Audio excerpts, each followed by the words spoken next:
ओम शांति 15 जुलाई 1973 की अव्यक्त मुरली है। मुरली की हेडिंग है लगाव और स्वभाव के बदलने से विश्व परिवर्तन। लगाव और स्वभाव के बदलने से विश्व परिवर्तन। नजरों से निहाल करने वाले, दुख व शांति से दूर ले जाने वाले, मुक्ति जीवन मुक्ति का वर्षा देने वाले, लाइट हाउस और माइट हाउस बनाने वाले, सर्व की मनोकामनाओं को पूर्ण करने वाले विश्व कल्याणकारी बाबा बोले, क्या आवाज से परे शांत स्थिति इतनी ही प्रिय लगती है कि जितनी आवाज में आने की स्थिति प्रिय लगती है? आवाज में आना और आवाज से परे जाना ये दोनों ही एक समान सहज लगते हैं या आवाज से परे जाना मुश्किल लगता है?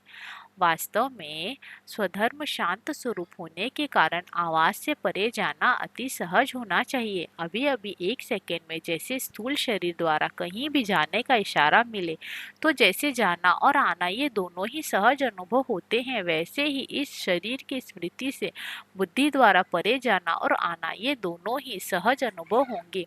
अर्थात क्या एक सेकेंड में ऐसा कर सकते हो? जब चाहे शरीर का आधार ले और जब चाहे शरीर का आधार छोड़कर अपने अशरीरी स्वरूप में स्थित हो जाएं। क्या ऐसे अनुभव चलते फिरते करते रहते हो? जैसे शरीर धारण किया वैसे ही फिर शरीर से न्यारे हो जाना, इन दोनों का क्या एक ही अनुभव करते हो? यही अनुभव अंतिम पेपर में फर्स्ट नंबर लाने का आधार है। जो लास्ट पेपर देने के लिए अभी से तैयार हो गए हो या हो रहे हो, जैसे विनाश करने वाले एक इशारा मिलते ही अपना कार्य संपन्न कर देंगे, अर्थात विनाशकारी आत्माएं इतनी एवर रेडी हैं कि एक सेकेंड के इशारे से अपना कार्य अभी भी प्रारंभ कर सकती हैं। तो क्या विश्व का नव निर्माण करने वाली अर्थात स्थापना के निमित्त बनी हुई आत्माएं ऐसे एवर रेडी हैं? अपनी स्थापना का कार्य ऐसे कर लिया है कि जिससे विनाशकारियों का इशारा मिले, जिसे विनाशकारियों को इशारा मिले। जैसे यादव सेना ने फुल फोर्स से तैयारी की हुई है, क्या वैसे ही पांडव सेना भी अपनी सर्व तैयारियां कर समय का इंतजार कर रही हैं? ऐसे वे रेडी हो जैसे लाइट हाउस और पावर हाउस एक सेकेंड के स्विच ऑन करने से चारों और लाइट व माइट फैला देते हैं। क्या ऐसे ही पांडव सेना के सेकेंड के डायरेक्शन प्रमाण लाइट हाउस और माइट हाउस बन सर्व आत्माओं को लाइट और माइट का वरदान दे सकती हैं? जैसे स्थूल नजर एक सेकेंड में एक स्थान पर बैठे चारों ओर देखती हैं, क्या ऐसे ही तीसरे नेत्र द्वारा एक सेकेंड में आप चारों ओर न सिर्फ भारत लेकिन सारे विश्व की आत्माओं को नजर से निहाल कर सकते हो? जैसे सरल और सहज रीति से स्थूल नेत्र द्वारा नजर फैला सकते हो, क्या वैसे ही आप नजर से निहाल कर सकते हो? गायन भी है, एक सेकेंड में तीसरा नेत्र खुलने से विनाश हो गया। विनाश के साथ स्थापना तो है ही, बाप के साथ साथ साथ बच्चों का भी गायन है। क्या तीसरा नेत्र ऐसा पावरफुल है जो दूर तक नजर जा सके? जैसे स्थूल नेत्र की नजर कमजोर होती है तो दूर तक नहीं देख सकती, क्या वैसे ही अपने तीसरे नेत्र की शक्ति देखते रहते हो? तीसरे नेत्र को शक्तिशाली बनाने के लिए केवल मुख्य दो शब्दों पर अटेंशन चाहिए। तीसरे नेत्र में कमजोरी आने की भी वही दो बातें हैं। वह कौन सी? स्थूल नजर के कमजोर होने का कारण क्या होता है? ब्रेन वर्क का ज्यादा होना। बातें तो वही हैं, लेकिन इन सभी बातों को दो शब्दों के सार में लाने से अटेंशन रखना सहज हो जाता है। तो कमजोरी लाने के दो शब्द है, एक लगाव, दूसरा पुराना स्वभाव। किसी को अपना पुराना स्वभाव कमजोर करता है और कोई को किसी प्रकार का भी लगाव कमजोर करता है। यह दो मुख्य कमजोरियां हैं। इसका विस्तार बहुत है। हर एक का कोई ना कोई लगाव है और हर एक में नंबरवार परसेंटेज में अभी तक पुराना स्वभाव है। यदि यह स्वभाव और लगाव बदल जाए तो विश्व भी बदल जाए, क्योंकि जब विश्व के परिवर्तक स्वयं ही नहीं बदले हैं तो वे विश्व को कैसे बदल सकते हैं? अपने में चेक करो कि क्या किसी भी प्रकार का लगाव है, चाहे वह संकल्प के रूप में लगाव हो, चाहे संबंध के रूप में, चाहे संपर्क के रूप में और चाहे अपनी कोई विशेषता की ही तरफ हो। अगर अपनी कोई भी विशेषता में भी लगाव है तो वह भी लगाव बंधन युक्त कर देगा और वह बंधन मुक्त नहीं करेगा, क्योंकि लगाव अशरीरी बनने नहीं देगा और वह विश्व कल्याणकारी भी नहीं बन नहीं सकेगा। जो अपने ही लगाव में फंसा हुआ है वो विश्व को मुक्ति व जीवन मुक्ति का वर्षा दिला ही कैसे सकता है।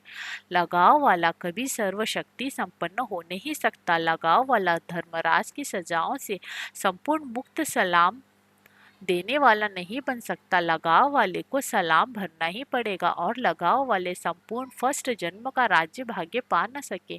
इसी प्रकार पुराने स्वभाव वाले नए जीवन नए युग का संपूर्ण और सदा अनुभव नहीं कर पाते। हर आत्मा में भाई भाई का भाव न रखने से स्वभाव एक विघ्न बन जाता है। विस्तार को तो स्वयं भी जानते हो, लेकिन अभी क्या करना पड़े तो अभी क्या करना है। विस्तार को जीवन में समाकर बाप समान बन जाना है। न कोई पुराना स्वभाव हो और न कोई लगाव हो, जबकि तन मन और धन सभी बाप को समर्पण कर दिया तो देने के बाद फिर मेरा विचार मेरी समझ और मेरा स्वभाव ये शब्द ही कहाँ से आया। क्या मेरा अभी तक है या मेरा सो मेरा हो गया या मेरा सो तेरा हो गया। जब कहा मेरा सो तेरा तो मेरा मन समाप्त हो गया ना। मन और तन बाप की अमानत है, आपकी तो नहीं है ना। मेरा मन चंचल है, यह करना कहाँ से आया। क्या अभी तक मेरा मन नहीं छूटा। मेरा मन किसमें होता है, बंदर में। वह खुद मर जाएगा लेकिन उसका मेरापन नहीं मरेगा। इसलिए चित्रकारों ने महावीर को भी पूंछ की निशानी दे दी है महावीर, लेकिन पूछ जरूर है। तो यह पूछ कौन सी है, लगाव और स्वभाव की। जब तक इस पूछ को आग नहीं लगाई है तब तक लंका को आग नहीं लग सकती। तो विनाश की वार्निंग की सहज निशानी कौन सी हुई, इसी पूछ की आग लगानी है। इसी पूछ को आग लगानी है। जब सभी महावीरों की लगन की आग लग जाएगी तो क्या यह पुराना विश्व रहेगा। इसलिए अब सभी प्रकार के लगाव और स्वभाव को समाप्त करो। जैसे विनाशकारी आत्माएं विनाश के लिए तड़पती हैं, क्या ऐसे ही आप स्थापना वाले विश्व कल्याण के लिए तड़पते हो। ऐसी सेल्फ सर्विस और विश्व की सर्विस, इन दोनों के लिए नए नए इन्वेंशन निकालते हो। जैसे वह लोग अभी इन्वेंशन कर रहे हैं कि ऐसे पावरफुल यंत्र बनाए जो विनाश सहज और शीघ्र हो जाए। तो क्या ऐसे आप महावीर साइलेंस की शक्ति के इन्वेंटर ऐसा प्लान बना रहे हो कि जो सारे विश्व के को परिवर्तन होने में अथवा उसे मुक्ति और जीवन मुक्ति का वर्षा लेने में सिर्फ 1 सेकेंड ही लगे और सहज भी हो जाए। आप मुआफिक 35 वर्ष न लगे तो ऐसी रिफाइन इन्वेंशन से 1 सेकेंड में नजर से निहाल, 1 सेकेंड में दुखी से सुखी, निर्बल से बलवान और अशांति से शांति का अनुभव करा सको। क्या ऐसे रिफाइन रूहानी शस्त्र और युक्तियां सोचते हो कि 1 सेकेंड में उनका तड़पना बंद हो जाए। जैसे बम द्वारा 1 सेकेंड में मर जाए, वैसे 1 सेकेंड में उनको वरदान महादान दे सको। क्या ऐसे महादानी और ऐसे वरदानी बने हो। क्या सर्व की मनोकामनाएं पूरी करने वाली कामधेनु बने हो। अब क्या स्वयं में कोई कामना तो नहीं रही हुई है ना। अगर अपनी कोई कामना होगी तो कामधेनु कैसे बनेंगे। मेरा नाम हो और मेरी शान हो, यह कामना भी नहीं हो, समझा। ऐसे 1 सेकेंड में तीसरे नेत्र द्वारा विश्व को नजर से निहाल करने वाले, 1 सेकेंड में अशांत और दुखी से दुख से पार ले जाने वाले, लगाव और स्वभाव से अतीत कर्मातीत स्थिति में स्थित होने वाले, मुक्ति और जीवन मुक्ति के वर्षे के प्राप्ति के जीवन में सदा रहने वाले मुक्त और जीवन मुक्त आत्माओं को बाप दादा का याद प्यार और नमस्ते। अच्छा, ओम शांति।